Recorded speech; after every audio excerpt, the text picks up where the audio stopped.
సంబంధించి మొత్తం ఫిరాయింపులు అంటే ఫైబర్ నెట్ సంబంధించి ఒప్పందాన్ని అమలు చేసే సమయంలో దాదాపు చాలా ఫిరాయింపులు జరిగాయి. దీనివల్ల సంస్థకి 114 కోట్ల నష్టం అయితే వాటిల్లిందని చెప్పి కూడా దాంట్లో పేర్కొన్న పరిస్థితి కనిపిస్తుంది.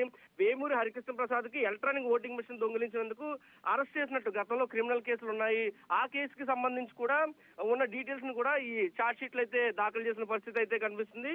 మొత్తం ఏపీ హైకోర్టుకు సంబంధించి ముందస్తు బెయిల్ అంటే ఏసీబీ కోర్టు హైకోర్టులో ముందస్తు బెయిల్ ఇవ్వడంలో కూడా నిరాకరించే ఈ అంశంలో అనేది కూడా అంటే వేమూరి హరికృష్ణ ప్రసాద్ కి సంబంధించి కూడా దీంట్లో చాలా క్లియర్ కట్ గానే చార్జ్ షీట్ లో మెన్షన్ చేశారు. దాంట్లో చంద్రబాబు ఉండి దీంట్లో పూర్తి బాధ్యత అయితే చంద్రబాబు తీసుకున్నాడు. ఆయన నిబంధనలకు విరుద్ధంగా ఇవన్నీ చేశాడు అనేది అయితే చాలా స్పష్టంగానే సాక్ష్యాన్ని మొదటి నుంచి అదే చెప్తున్నారు. టెరాసాఫ్ట్ కి ప్రాజెక్ట్ అప్పగించాలని వేమూరిని ఈ గవర్నింగ్ కౌన్సిల్లో సభ్యుడిగా చేశారని చెప్తారు. నిబంధనలకు విరుద్ధంగా టెండర్ల మదింపు కమిటీలోనూ సభ్యుడిగా నియామకం చేశారని. కానీ అప్పుడు టెండర్లన్నీ కూడా చాలా పారదర్శకంగా చేశామని టీడీపీ చెప్తోంది.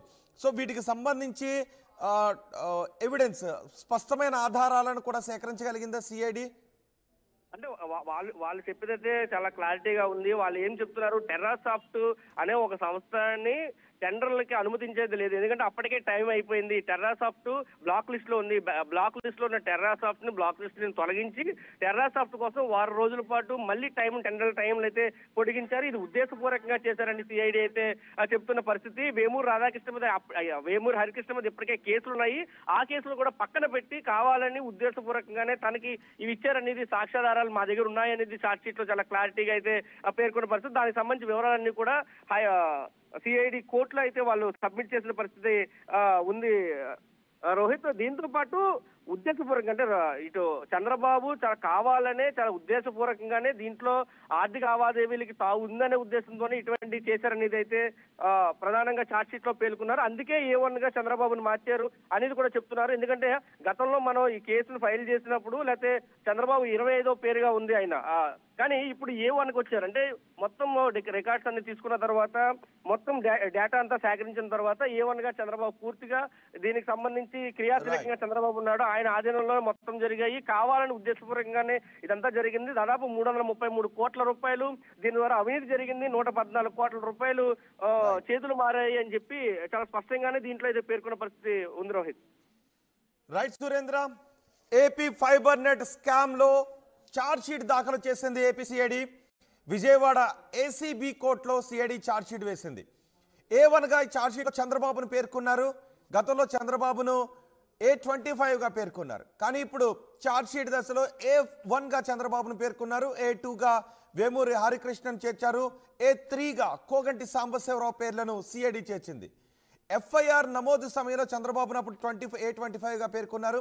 దర్యాప్తులో వెల్లడైన అంశాల ఆధారంగా A1 గా చేర్చింది సిఐడి. ప్రాజెక్టు మొదటి దశలో 333 కోట్ల రూపాయల పనుల్లో అక్రమాలు జరిగాయని సిఐడి అంటోంది. నకిలీ ఇన్వాయిస్లతో షెల్ కంపెనీల ద్వారా డబ్బును తరలించినట్టుగా గుర్తించామని సిఐడి చెప్తోంది. టెరాసాఫ్ట్కే ప్రాజెక్టును అప్పగించాలని వేమూరుని ఏపీ ఈ గవర్నెన్స్ కౌన్సిల్లో సభ్యుడిగా చేర్చారు. నిబంధనలకు విరుద్ధంగా టెండర్ల మదింపు కమిటీలోనూ సభ్యుడిగా నియమించారు అని సిఐడి అంటోంది.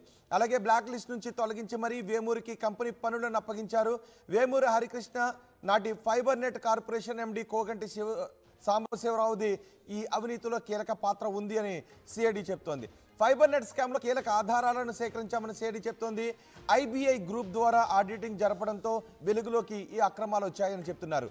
టెరాసాఫ్ట్ నాసి రకం పరికరాలు సప్లై చేసింది అని ఐబీఐ గ్రూప్ నిర్ధారించిందని చెప్తున్నారు.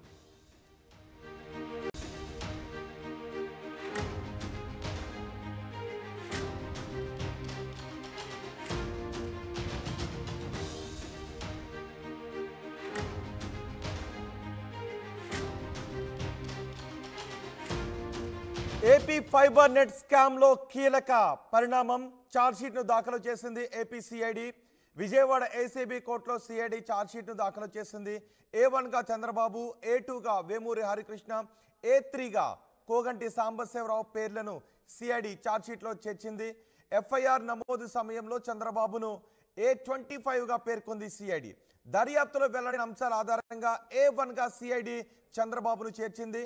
ప్రాజెక్టు మొదటి దశలో 33 కోట్ల రూపాయలకు సంబంధించిన పనుల్లో అక్రమాలు చోటు చేసుకున్నాయని సిఐడి పేర్కొంటుంది. నకిలీ ఇన్వాయిస్లతో షెల్ కంపెనీల ద్వారా ఈ డబ్బును తరలించినట్టుగా తెలుస్తోంది. అయితే టెరాసాఫ్ట్కే ప్రాజెక్టును అప్పగించాలి అని వేమూరిని ఏపీ ఈ గవర్నెన్స్ కౌన్సిల్ సభ్యుడిగా చేర్చారు. నిబంధనలకు విరుద్ధంగా టెండర్ల మదింపు జరిగిందని చెప్తున్నట్టు నిబంధనలకు విరుద్ధంగా టెండర్ల మదింపు కమిటీలోనూ సభ్యుడిగా నియమించారు. బ్లాక్ లిస్ట్ నుంచి తొలగించి మరీ వేమూరి కంపెనీకి పనులను అప్పగించారు అని ఛార్జ్షీట్లో పేర్కొన్నారు. వేమూరు హరికృష్ణ నాటి fibre net corporation MD Koganti Sambasivarao ఇద్దరిది కూడా కీలక పాత్ర అని ఈ ఛార్జ్షీట్లో పేర్కొంటూ ఉన్నారు. గతంలో A25గా పేర్కొన్న సిఐడి ఇప్పుడు ఛార్జ్షీట్లో A1గా చంద్రబాబును చేర్చింది. దీనిపై మరింత సమాచారం మా ప్రతినిధి సురేంద్ర అందిస్తారు. సురేంద్ర, ఏంటి ఛార్జ్షీట్లో ఏమేం పేర్కొన్నారు? గతంలో A25గా పేర్కొన్నారు సిఐడి అధికారులు, కానీ ఇప్పుడు ఛార్జ్షీట్లో మాత్రం A1గా పేర్కొన్నారు. ఈ పరిణామాన్ని ఎలా చూడాలి? రోహిత్, పూర్తిగా ఏసీబీ కోర్టులో చంద్రబాబుకు సంబంధించి ఫైబర్ నెట్ కేసులో ప్రధానంగా షార్ట్ షీట్ అయితే సిఐడి దాఖలు చేసింది. ఇప్పటికే అనేక కేసులు, దాదాపు 6 కేసుల్లో చంద్రబాబుని పేర్కొన్నారు. అయితే ఈ 6 కేసులకు సంబంధించి అక్కడ కూడా షార్ట్ షీట్లు లేవు. మొదటగా ఇన్నర్ రింగ్ రోడ్డుకి సంబంధించి కొన్ని రోజుల క్రితమే ఒక షార్ట్ షీట్ మీద దాఖలు చేశారు. ఇది రెండో షార్ట్ షీట్ గానే మనం చెప్పుకోవాల్సి ఉంటుంది. అయితే రెండో షార్ట్ షీట్ లో ఫైబర్ నెట్ కి సంబంధించి ప్రధానంగా చూసుకున్నప్పుడు దీంట్లో వేమూరి గతంలో ఈ కేసులో 25వ పర్సన్ గా, అంటే కేసుకు సంబంధించి జరిగిన అక్రమాలలో 25వ పర్సన్ గా చంద్రబాబు పేరును పెట్టారు. కానీ ఛార్జ్ షీట్ లో మాత్రం A1 గా చంద్రబాబుని అయితే చేర్చారు. దాంతో పాటు వేమూరి హరికృష్ణ ప్రసాద్ ని A2గా, కోగంటి సాంబశివరావుని A3 గా పేర్కొన్న పరిస్థితి కనిపిస్తుంది. మొత్తం 330 కోట్లు ఫైబర్ నెట్ కి సంబంధించి ప్రాజెక్ట్ 1 లో, అంటే ప్రాజెక్ట్ ఫేజ్ 1 లో నిబంధనలు ఉల్లంఘించి అక్రమంగా టెండర్లు అయితే ఇచ్చారని చెప్పేది ప్రధానంగా దీంట్లో చెప్తున్నారు. దీని ద్వారా దాదాపు 114 కోట్లు నష్టం ఏపీ ఫైబర్ గ్రిడ్ కి వాటిల్లో అనేది సిఐడి అయితే పేర్కొన్న పరిస్థితి.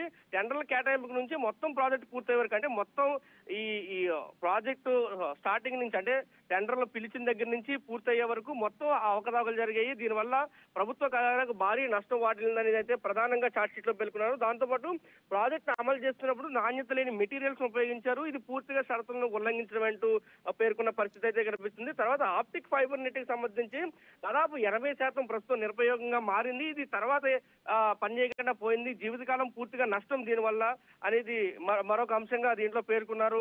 దీనికి సంబంధించి మొత్తం ఫిరాయింపులు, అంటే ఫైబర్ నెట్ సంబంధించి ఒప్పందాన్ని అమలు చేసే సమయంలో దాదాపు చాలా ఫిరాయింపులు జరిగాయి. దీనివల్ల సంస్థకి 114 కోట్ల నష్టం అయితే వాటిల్లిందని చెప్పి కూడా దాంట్లో పేర్కొన్న పరిస్థితి కనిపిస్తుంది. వేమూరి హరికృష్ణ ప్రసాద్ కి ఎలక్ట్రానిక్ ఓటింగ్ మిషన్ దొంగిలించినందుకు అరెస్ట్ చేసినట్టు గతంలో క్రిమినల్ కేసులు ఉన్నాయి.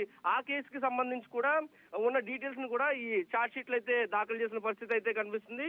మొత్తం ఏపీ హైకోర్టుకు సంబంధించి ముందస్తు బెయిల్, అంటే ఏసీబీ కోర్టు, హైకోర్టులో ముందస్తు బెయిల్ ఇవ్వడంలో కూడా నిరాకరించే ఈ అంశంలో అనేది కూడా, అంటే వేమూరి హరికృష్ణ ప్రసాద్ కి సంబంధించి కూడా దీంట్లో చాలా క్లియర్ కట్ గానే ఛార్జ్ షీట్ లో మెన్షన్ చేశారు. దాంట్లో చంద్రబాబు ఉండి దీంట్లో పూర్తి బాధ్యత చంద్రబాబు తీసుకున్నాడు, ఆయన నిబంధనలకు విరుద్ధంగా ఇవన్నీ చేశాడనేది అయితే చాలా స్పష్టంగానే సాక్ష్యాన్ని మొదటి నుంచి అదే చెప్తున్నారు. టెరాసాఫ్ట్ కి ప్రాజెక్ట్ అప్పగించాలని వేమూరిని ఈ గవర్నింగ్ కౌన్సిల్లో సభ్యుడిగా చేశారని చెప్తారు. నిబంధనలకు విరుద్ధంగా టెండర్ల మదింపు కమిటీలోనూ సభ్యుడిగా నియామకం చేశారని, కానీ అప్పుడు టెండర్లన్నీ కూడా చాలా పారదర్శకంగా చేశామని టీడీపీ చెప్తోంది. సో వీటికి సంబంధించి ఎవిడెన్స్, స్పష్టమైన ఆధారాలను కూడా సేకరించగలిగిందా సిఐడి? అంటే వాళ్ళు చెప్పేదైతే చాలా క్లారిటీగా ఉంది. వాళ్ళు ఏం చెప్తున్నారు, టెర్రాసాఫ్ట్ అనే ఒక సంస్థని టెండర్లకి అనుమతించేది లేదు. ఎందుకంటే అప్పటికే టైం అయిపోయింది. టెర్రాసాఫ్ట్ బ్లాక్ లిస్ట్ లో ఉంది. బ్లాక్ లిస్ట్ లో ఉన్న టెర్రాసాఫ్ట్ ని బ్లాక్ లిస్ట్ ని తొలగించి టెర్రాసాఫ్ట్ కోసం 6 రోజుల పాటు మళ్ళీ టెండర్ టైంలు అయితే పొడిగించారు. ఇది ఉద్దేశపూర్వకంగా చేశారని సిఐడి అయితే చెప్తున్న పరిస్థితి. వేమూరు హరికృష్ణ మీద ఇప్పటికే కేసులు ఉన్నాయి. ఆ కేసులు కూడా పక్కన పెట్టి కావాలని ఉద్దేశపూర్వకంగానే తనకి ఇవి ఇచ్చారనేది సాక్ష్యాధారాలు మా దగ్గర ఉన్నాయనేది ఛార్జ్ షీట్ లో చాలా క్లారిటీగా అయితే పేర్కొన్న పరిస్థితి. దానికి సంబంధించి వివరాలన్నీ కూడా సిఐడి కోర్టులో అయితే వాళ్ళు సబ్మిట్ చేసిన పరిస్థితి ఉంది రోహిత్. దీంతో పాటు ఉద్దేశపూర్వకంగా, అంటే ఇటు చంద్రబాబు చాలా కావాలనే, చాలా ఉద్దేశపూర్వకంగానే దీంట్లో ఆర్థిక లావాదేవీలకి తావు ఉందనే ఉద్దేశంతోనే ఇటువంటి చేశారనేది అయితే ప్రధానంగా ఛార్జ్ షీట్ లో పేర్కొన్నారు. అందుకే A1 గా చంద్రబాబును మార్చారు అనేది కూడా చెప్తున్నారు. ఎందుకంటే గతంలో మనం ఈ కేసును ఫైల్ చేసినప్పుడు, లేకపోతే చంద్రబాబు 25వ పేరుగా ఉంది ఆయన కానీ ఇప్పుడు A1కి వచ్చారు. అంటే మొత్తం రికార్డ్స్ అన్ని తీసుకున్న తర్వాత మొత్తం డేటా అంతా సేకరించిన తర్వాత A1 గా చంద్రబాబు పూర్తిగా దీనికి సంబంధించి క్రియాశీలకంగా చంద్రబాబు ఉన్నాడు. ఆయన ఆధీనంలో మొత్తం జరిగాయి. కావాలని ఉద్దేశపూర్వకంగానే ఇదంతా జరిగింది. దాదాపు 333 కోట్ల రూపాయలు దీని ద్వారా అవినీతి జరిగింది. 114 కోట్ల రూపాయలు చేతులు మారాయి అని చెప్పి చాలా స్పష్టంగానే దీంట్లో అయితే పేర్కొన్న పరిస్థితి ఉంది Rohit. Right Surendra, AP fibre net scam లో చార్జ్ షీట్ దాఖలు చేసింది ఏపీసీఐడి. విజయవాడ ఏసీబీ కోర్టులో సిఐడి చార్జ్ షీట్ వేసింది. A1గా ఈ చార్జ్ షీట్ చంద్రబాబును పేర్కొన్నారు. గతంలో చంద్రబాబును A25గా పేర్కొన్నారు. కానీ ఇప్పుడు చార్జ్ షీట్ దశలో A1గా చంద్రబాబును పేర్కొన్నారు. A2గా వేమూరి హరికృష్ణన్ చేర్చారు. A3గా కోగంటి సాంబశివరావు పేర్లను సిఐడి చేర్చింది. ఎఫ్ఐఆర్ నమోదు సమయంలో చంద్రబాబును అప్పుడు A25గా పేర్కొన్నారు. దర్యాప్తులో వెల్లడైన అంశాల ఆధారంగా A1గా చేర్చింది సిఐడి. ప్రాజెక్టు మొదటి దశలో 333 కోట్ల రూపాయల పనుల్లో అక్రమాలు జరిగాయని సిఐడి అంటోంది.